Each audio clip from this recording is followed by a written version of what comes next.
Hello everyone. Our today topic is rainwater harvesting and forest resources.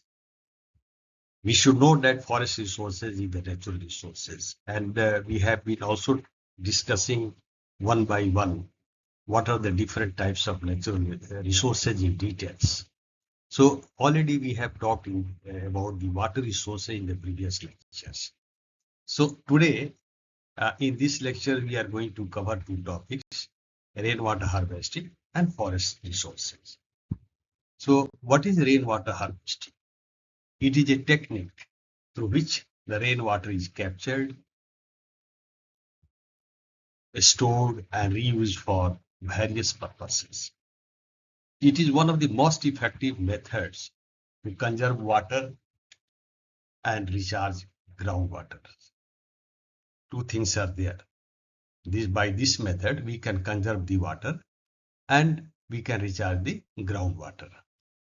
This system is considered the best alternative to bridge the gap. Which gap? The demand and supply of water in the future. So one of the example we can see as far as rainwater harvesting is concerned, the rainwater harvesting in Tamil Nadu, it is a good examples. Tamil Nadu was the first state in India to make rainwater harvesting compulsory or mandatory for all buildings either in urban and rural area. And in this rules, it has been mentioned that every building must either store rainwater in tanks for direct use or recharge it into the underground aquifers through recharge pits, trenches, or wells. In Chennai, it has been observed that where groundwater depletion was a serious problem in the Chennai, but due to the impact of the law, which made a big difference within few years of implementation of this law, it has been observed that the groundwater table rose by about 5 meters. Wells and bore wells that had gone dry started yielding water again. This is one of the major benefit due to rainwater harvesting in Chennai area. Summer water shortages were significantly reduced. So what are the various methods of rainwater harvesting? Two methods are there. One is called as surface runoff harvesting. So in this method, rainwater flowing over an open space, roads, parks, or in the field is collected and stored in ponds, tanks, or reservoirs for future uses, for future purposes. The next method is rooftop rainwater harvesting. In this case, what normally we used to do, rainwater from building rooftop is collected using pipes and stored in tanks or directed into the ground through recharge pits. We can see this diagram. This is the house, and rain is falling on this roof of this house. So this is the runoff. What do you mean by runoff? The flowing water either on the roof or the surface is called as runoff. So this runoff is collected into the gutter, and after collection, it is moving through the pipe, right? And then it is stored in the filter. The water gets filtered here, and after that, it is stored into the main tank. From the main tank, by the pumping, this water can be used for different purposes: for garden watering, for toilet flushing, for car washing, for clothes washing. And whatever the overflow water is there, this water can be used for the groundwater recharge. We can see what are the typical components of the rainwater harvesting. Sometimes this question is asked, what are the various components of the rainwater harvesting system? So first we can say the catchment. Catchment may be roof or the ground surface, where rainwater falls. And second thing is the conveyance system. Conveyance system is the pipes or drains that carry water from the catchment to a storage or recharge area. Filter, this is here filter is there because whatever the water is going to be collected from this roof is first filtered, right? So remove for what purpose? It removes dirt, leaves, and debris before storage in this main tank. A storage tank holds harvested water for later use. Okay. Recharge storage, recharge structure, that means it may be pits, trenches, or wells that allow to percolate water and recharge groundwater. Right. So this by this structure, the extra water is used to recharge the groundwater. The next we can see what are the need of the rainwater harvesting. Especially it has been mentioned here about the roof rainwater harvesting. What are the benefits? What are the why we have to go for the rainwater harvesting? To definitely to meet the ever increasing demand for water, to reduce the runoff which chokes some drains, to avoid flooding of roads, to augment the groundwater storage and control decline of water levels. Groundwater storage means groundwater recharge. We can increase the water table to reduce the groundwater pollutions because we are going to recharge the groundwater after filtration of the rainwater to improve the quality of groundwater, to reduce the soil erosion, to supplement domestic water requirement during summer or drought. So our next topic, in the previous slide, we talked about rainwater harvesting. Now we shall discuss about the forest resources, which is also one of the natural resources on the earth. They are large area covered mainly by trees, plants, shrubs, and wildlife, playing a crucial role in maintaining the ecological balance and supporting life. These two important things are there. With the help of forest, the ecological balance and life can be supported. So what are the importance of forest resources? So we shall see the first importance is economic importance. We can see here forest provides a large number of commercial goods, which include timber, firewood, pulpwood, food items, gum, resins, non-edible oils, rubber, fibers, bamboo, powder, medicine, drugs, and many more we can achieve from the forest resources, right? So we can see here half of the timber cut each year is used as fuel for heating and cooking as per the literature. From the literature, it has been found that one-third of the wood harvest is used for building materials as lumber, plywood, and the hardwood. One-sixth of the wood harvest is converted into pulp and used in paper industry.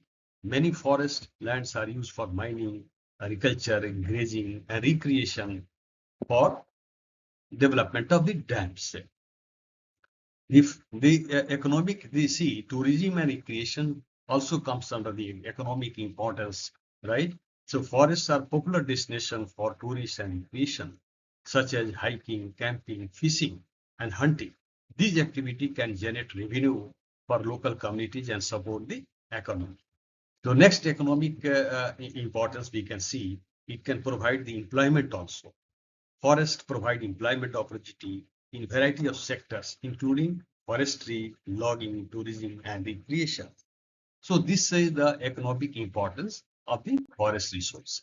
The next importance we can see, the ecological importance. So production of oxygen, definitely we are going to get the oxygen from the trees. Trees produce oxygen by photosynthesis, which is vital for the life on this earth. They are rightly called as a earth lungs. That means the trees are called as earth lungs. Reducing global warming. The main greenhouse gas, carbon dioxide gas, is absorbed by the forest as raw materials for photosynthesis.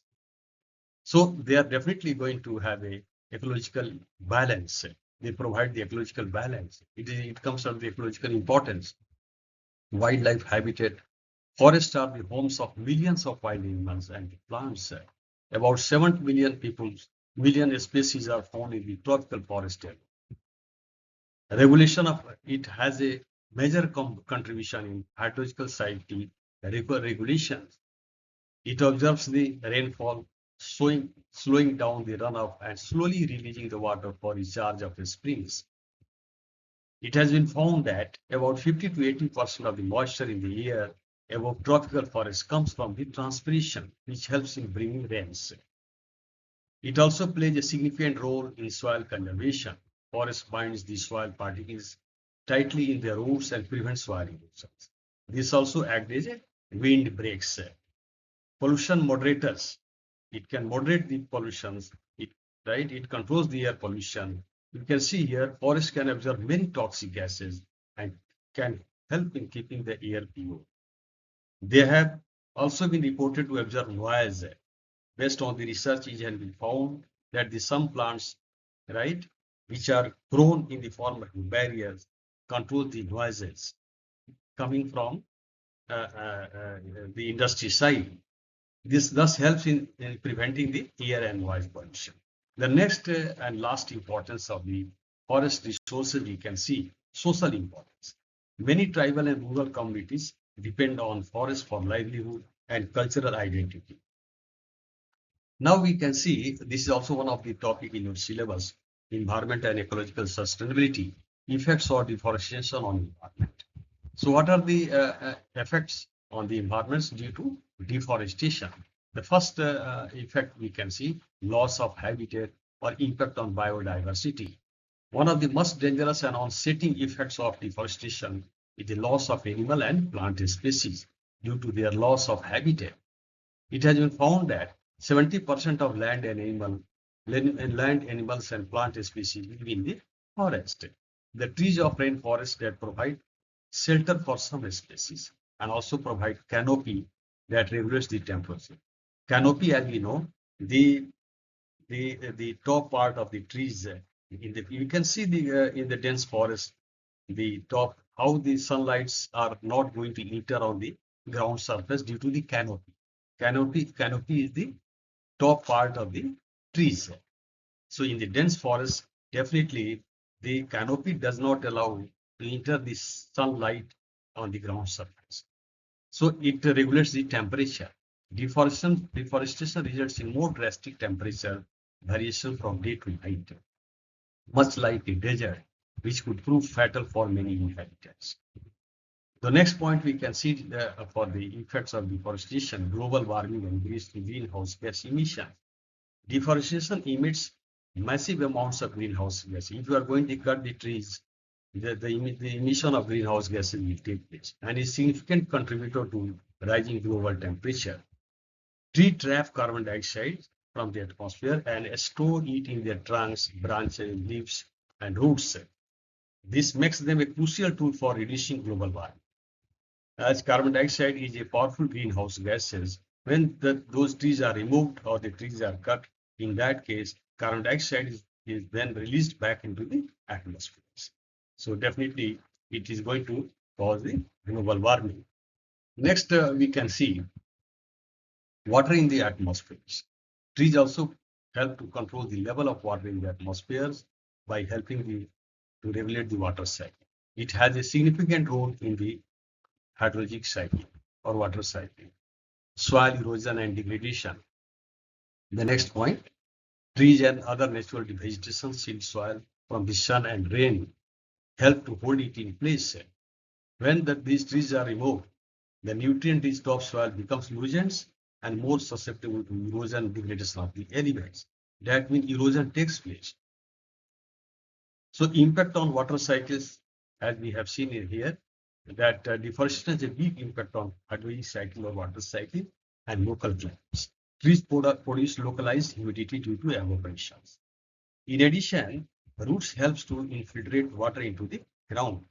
Without trees, less water evaporates in the atmospheres and land becomes drier and less stable, followed by an increased runoff and leaching. So, which contributes to the erosion and floods.